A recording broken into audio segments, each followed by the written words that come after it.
வணக்கம், இது நிலா கிச்சன். இன்றைக்கி நாம் ஒரு சிக்கன் தான் பார்க்க போகிறோம். சிக்கனில் கொஞ்சம் டிஃப்ரெண்ட்டான சிக்கன். ரொம்ப ஸ்பைசஸ் எதுவுமே கிடையாது, தனியா பொடி கிடையாது, மிளகா பொடி கிடையாது. ரொம்ப ஈஸியாக பண்ணுறேன், அதே டைமில் ரொம்ப ஒரு டேஸ்டான ரெசிபி. பேச்சுலர்ஸ் கூட இதை ஈஸியாக பண்ணிக்கலாம். குயிக்காக பண்ணக்கூடிய ஒரு ரெசிபி அப்படின்னா அந்த சிக்கனில் இது ஒன்று கூட இது கூட ஒன்றாட்டு நம்ம சொல்லிக்கலாம். இப்போ இது எப்படி பண்ணலாம் அப்படின்னு சொல்லிட்டு பார்க்கலாம். அதுக்கு முன்னாடி எல்லாருமே நம்ம சேனலை சப்ஸ்கிரைப் பண்ணிவிடுங்க, லைக் பண்ணுங்கள், ஷேர் பண்ணுங்கள், கமெண்ட் பண்ணுங்கள். வாங்க வீடியோக்குள்ளே போகலாம். இது நான் கொஞ்சம் ட்ரையாக பண்ணியிருக்கிறேன். உங்களுக்கு கொஞ்சம் கிரேவியாக வேணும்னா கொஞ்சம் ஏர்லியராக இறக்கிருங்க, அவ்வளோதான், வேறு எதுவுமே இல்லை. ஸ்டார்ட் பண்ணோமா? பேன் அடுப்பில் வச்சு எண்ணெய் விட்டு ஒரு பெரிய சைஸ் வெங்காயம், கருவேப்பிலை, இது வதங்கட்டும். வெங்காயம் வதங்குறதுக்காக கொஞ்சமாக உப்பு சேர்த்துடுங்க. அதுக்குள்ளால சின்னதாக சிக்கனை போன்லெஸ்ஸாக கட் பண்ணி வச்சுடலாம். ஒரு 6-7 பல்லு பூண்டு,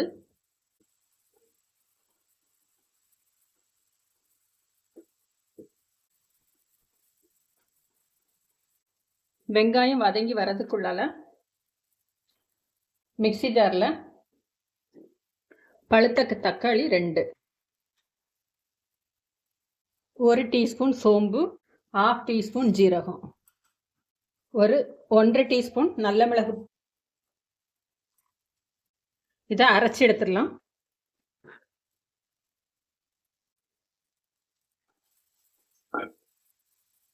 வெங்காயம் ஓரளவுக்கு நல்லா வதங்கி வந்துச்சு, கலர் சேஞ்ச் ஆகி நல்லா சுருண்டு வந்துடுச்சு.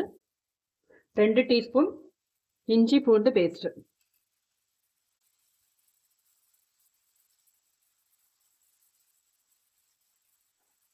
சின்ன சின்னதாக கட் பண்ண சிக்கன்,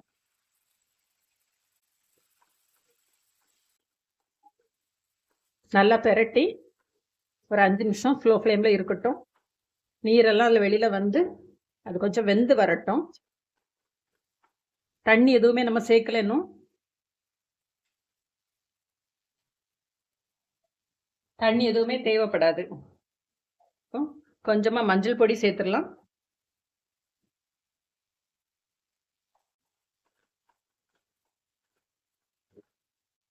மூடி போட்டு அப்படியே மெதுவாக வெந்து வரட்டும்.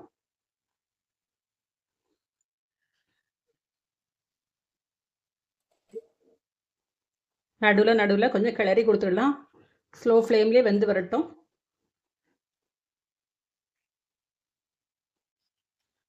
ரெண்டு பச்சை மிளகாய் சேர்த்துக்கலாம்.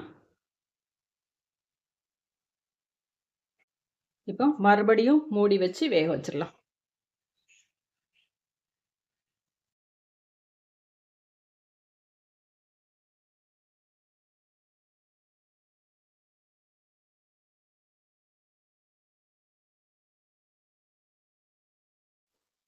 இது தண்ணி நல்லா வற்றினதுக்கு அப்புறமா நம்ம தக்காளி சேர்த்தா போதும். தண்ணி நல்லா ட்ரை ஆகட்டும்.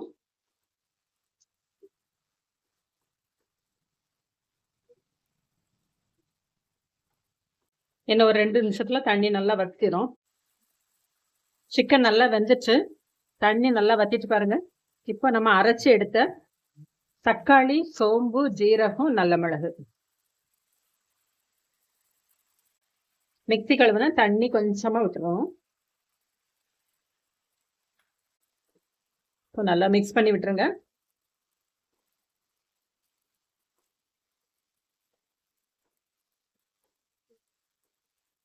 மசாலா இதுக்கு இவ்வளவுதான். தனியா பொடி, மிளகா பொடி எதுவுமே கிடையாது. இப்படி ஒருக்கா சாப்பிட்டு பாருங்க, அடிக்கடி பண்ணுவீங்க. இந்த சம்மருக்கு நிறைய ஸ்பைசஸ்லாம் சேர்க்காதுங்க.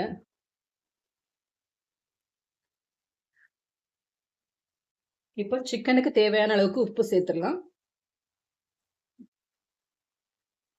அப்படி மூடி போட்டு தண்ணி வத்தி வரட்டும். நடுவில் கிண்டி விட்டுடலாம்.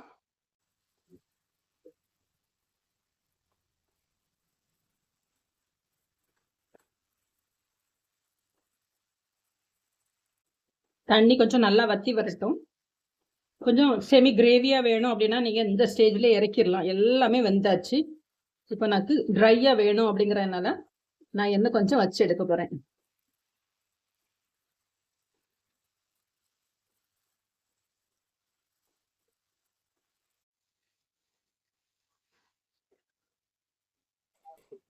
கடைசியாக குடமிளகா போட்டுடுங்க.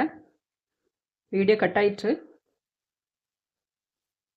தண்ணி நல்லா பாருங்கள், ஈரப்பதம் எதுவுமே இல்லை, நல்லா வத்திடுச்சு. அந்த ஸ்டேஜில் கட் பண்ண குடமிளகா.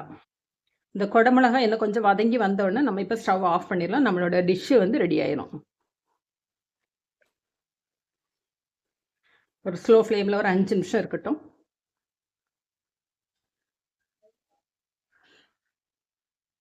நல்ல ட்ரை ஆயிடுச்சு.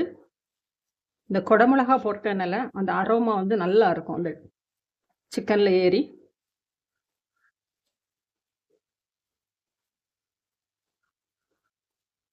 மினிமம் இன்க்ரீடியண்ட் டேஸ்ட் வந்து அட்டகாசமாக இருக்கும். இதே போல் நீங்களும் செஞ்சு பாருங்கள். செஞ்சு பார்த்துட்டு எப்படி இருக்குது அப்படின்னு சொல்லிட்டு ஃபீட்பேக் கொடுங்க. ஃபைனலாக கருவேப்பிலை தூவி நம்ம இறக்கிடலாம். தேங்க்யூ.